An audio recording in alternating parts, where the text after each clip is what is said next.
Saying Goodbye to My Home Group by John S. I sometimes write just to let out whatever emotion is tying me up inside. And when I do this, I don't plan or think too much about the words I choose. I just let it out. I've been doing this for most of my life, probably for as long as I could write. My mind is a confused and disorganized place. So it helps when I put my thoughts and feelings down on paper. Often, when I look back at what I've written, I will gain some insight into what I'm feeling and maybe why. Some weeks ago, I was feeling a little sadness and a touch of anger as I reflected on my former home group, a group I made my AA home for 25 years, and that I left over a year ago to help start a new secular AA group. I guess I felt a need for closure in that relationship. And when I was finished writing, I realized that a longing for closure in relationships has been a recurring theme throughout my life. Though I was thinking about my old home group, the feelings that came through in my writing could just as easily have been about the many other relationships, mostly during my drinking years, that ended abruptly, with finality, and without explanation. Sometimes it was me who just walked away, and other times it was I who was left. What you are about to read is simply the raw emotion that flowed through me one evening as I wrote. Quote, "When I was a young man with an out-of-control life, with nowhere to turn, with no one left who cared, I found you, and you welcomed me, and you made me feel loved. I needed you, and I depended on you for my very life. You helped me make sense of the madhouse of horrors from which I emerged, and you gave me hope for a new life and the courage to make it happen. I needed you then, and thankfully, you were there for me. You became my everything, my world, my life, my love and passion. I devoted my time and attention to you. Day by day, month after month, through the years and decades, I was devoted and committed to you. They were good years, too. We laughed, we cried, our children grew, our parents died, our friends moved on. We had successes and failures, triumphs and defeats, and we shared them all. We had a language all our own, and I knew the words that would make you swoon. I spoke the language of the books we loved so much, the books we read over and over, the books we studied, the books we praised, the books we knew were true. We knew we were good, and we knew we were right, because we read the books, and we knew the books. The best book, the big book, was the best book of all. We would not and could not speak a word without first reading from that most wonderful of books, the book that told us how it works. When I spoke the words I learned from the books, I could see that you approved. I could see it in your eyes. You thought you knew me. I thought I knew me, but I was a stranger even to myself. The words I spoke had no meaning because they didn't belong to me. They belonged to people who lived long ago and who have been gone long since. Yet, day after day, I returned and said those things that you knew I would say, that you expected me to say, that I knew you wanted me to say. Then came the day when I couldn't do it anymore. I wouldn't tell you. I couldn't tell you because of the drill, the all-important drill. The drill demanded we pray day and night. Nobody ever went out when they followed the drill. Yet I stopped, and the shoe didn't drop. The doubts, the nagging, stubborn, clinging doubts that I could no longer ignore, eventually took me away from you. My faith was gone, and the God I stopped praying 2 years before was also gone. God, He, Him, our Father, was dead at long last, and I was elated. I was glad that he was gone until I thought about you, and then I became afraid. I was afraid of losing you because I had to speak the truth. It was hard because you still spoke from the old books, and I was speaking from my new thoughts. With trepidation, I tested the waters, and when I spoke, I saw the disapproval in your eyes. I saw the judgment, and I knew we had grown apart. You looked at me and sternly spoke at me straight from the book, and you broke my heart. One day I left. I just up and left and never said goodbye. I was gone for a day, and then a week, then a month and a year.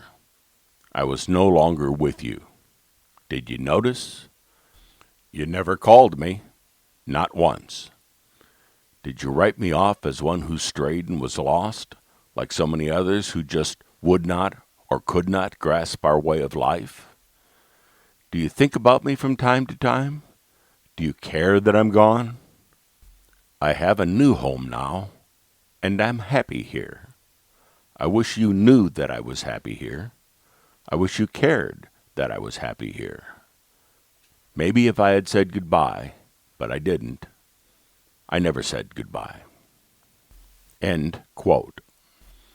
A few weeks after writing this, I returned to that group, and I finally said goodbye. I walked into the room for the first time in several months, feeling a little nervous, but not overly so. My sponsor was there. A person I used to sponsor was there. A lot of people who I've known for decades were there. Before the meeting started, I chatted with some old friends, or at least people I've known for a long time. Some asked where I've been. Others knew and asked how my group was doing.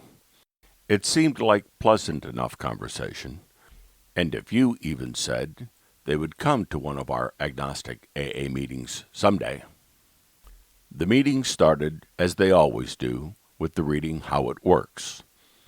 I sometimes feel as if I've heard that read a million times, and that it once served as sort of a mantra to relax me before the meeting started.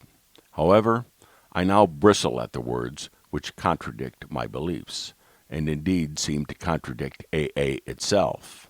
There is one who has all power, that one is God. May you find him now.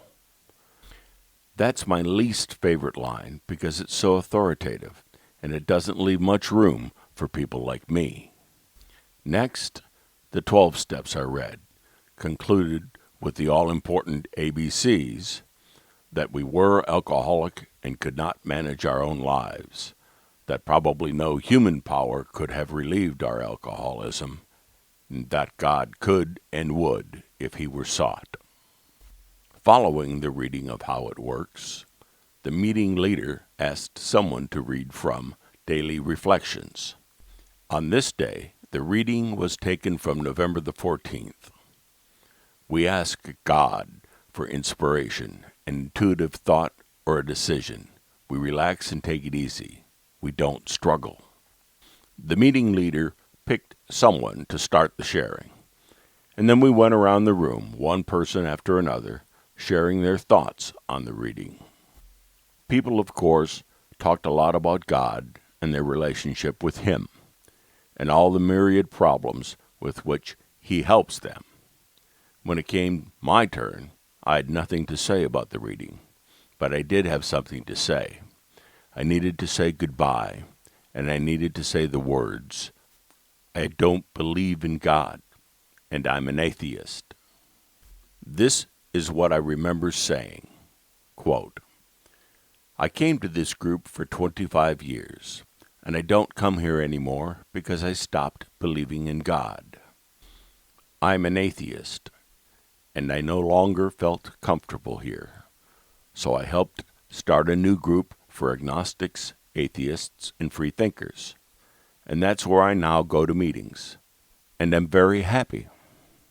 I do want to say thank you for my sobriety, because this is where I got sober, and I will always be grateful to this group. so I won't say goodbye, but I will say, see you around." End quote. Very few who spoke after me had anything to say in response. Some wished me luck, others seemed to lay the God stuff on heavier than normal, and a few spoke some kind words about me and my contribution over the years to the group.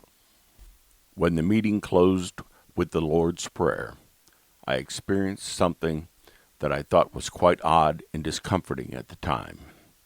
As everyone stood to pray, and this is not a hand-holding group, they just stand and pray, most with hands folded and heads bowed.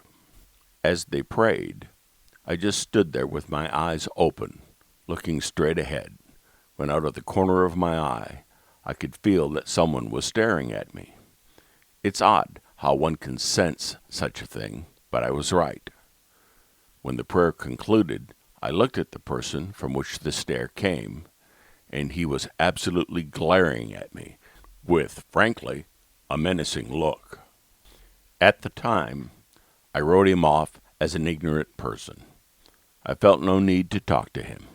I just looked back at him as he glared at me with his hateful look. Days later, I had a delayed reaction, and I got angry about that guy and his menacing look. I realized that he was actually harassing me.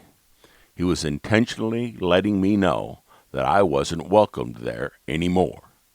I considered giving him a call or going back to let him know how I felt, but I thought otherwise. As it turns out, he actually did me a favor and gave me the closure I needed. He represented everything that drove me away from that group in the first place, and he served as a perfect example of the need for our agnostic meetings and the necessity of helping educate the rest of the fellowship about the importance of inclusion. I did the right thing by leaving that group. I'm happy today with my program and my new home group. I must have met 100 people since helping start this group, people I've come to trust and care about, people who have become friends.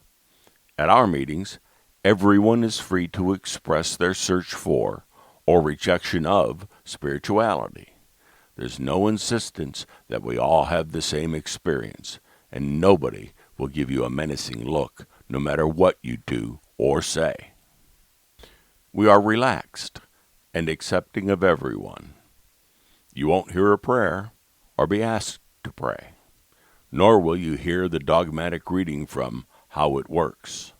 What you'll find is humor, love, and the basic core ingredient of Alcoholics Anonymous. People sharing their experience with one another, honestly, openly, and without judgment. I now have closure.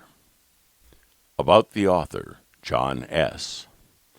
John S. lives in Kansas City, Missouri, with his wife Susan, 2 cats, Phoebe and Luna, and a very sweet Wheaton Terrier, Gabby.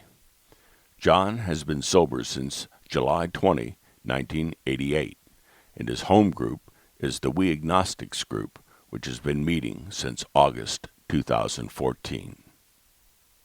The original print version of this story, Saying Goodbye to My Home Group by John S., can be found on the website aabeyondbelief.com in the Personal Stories section. Dated December 20, 2015. This audio version was produced December 20th, 2000.